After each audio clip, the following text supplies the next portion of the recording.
ne crois plus en la politique et je ne crois plus aux politiques. Pourquoi vous croire? Ma question, pourquoi vous croire? Alors je dirais peut-être par une boutade, la meilleure façon, la plus grande raison de me croire, c'est que je suis caché par les médias. Voilà. C'est que je suis ce qui ne doit pas arriver. Je vais me comparer, c'est un petit peu audacieux et un peu prétentieux, mais je me compare par moments un peu à l'académicien soviétique Sakharov, qui est dans les années 70 du XXe siècle. Il était au sommet de la société soviétique. Il était académicien, c'était quelque chose de très très très important. Bon, c'est comme moi, l'inspection générale des finances, c'est un des deux plus grands corps de l'État avec le Conseil d'État. Donc Sakharov avait la voix de tous les honneurs. Il pouvait circuler dans le monde, il faisait partie de la nomenclatura, il avait tout. Et il a fait prévaloir ce qu'il pensait être la vérité. C'est-à-dire qu'il a commencé à dire des choses qui n'étaient pas... Il a remis en cause l'essence même de la construction du socialisme. Il a remis en cause, il a dit que ça ne marchait pas, que c'était un truc dictatorial. Voilà. Et donc, du coup, il est tombé dans un cul de basse fosse. Il a brisé sa carrière. Mais 20 ans, 30 ans, 50 ans après, son nom reste quand même la quintessence de la résistance à l'oppression. Donc, moi, c'est pareil. Je n'ai pas cherché mon bien-être personnel. Je n'ai pas cherché la voie ni des honneurs ni de l'argent. J'ai cherché à faire ce que je crois devoir faire conformément à la vérité que l'on doit notamment à nos ancêtres qui ont fait la France et à nos successeurs qui en hériteront.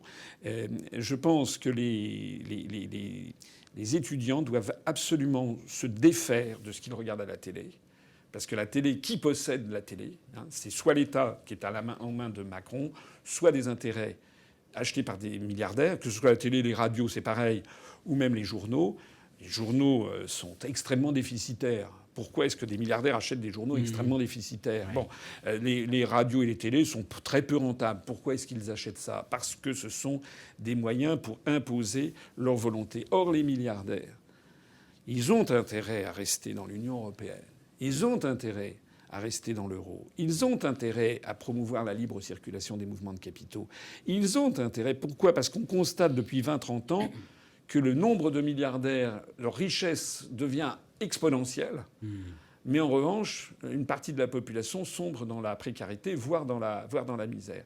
Et à partir du moment où je pose le sujet fondamental tel que je le pose, à ce moment-là, je ne suis ce qui ne doit pas arriver. Parce que comme par ailleurs, j'ai un pédigré, voilà, les gens savent que je suis sérieux, savent que je connais mes dossiers, c'est pas bien.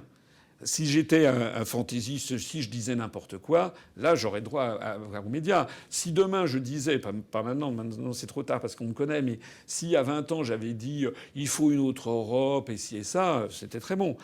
Là, le point névralgique, il est là. Et j'invite vraiment les jeunes qui veulent comprendre ce qui se passe, pas forcément à me croire personnellement d'ailleurs, mais qu'ils utilisent la raison, un peu comme Descartes, c'est-à-dire au crible de la raison. Et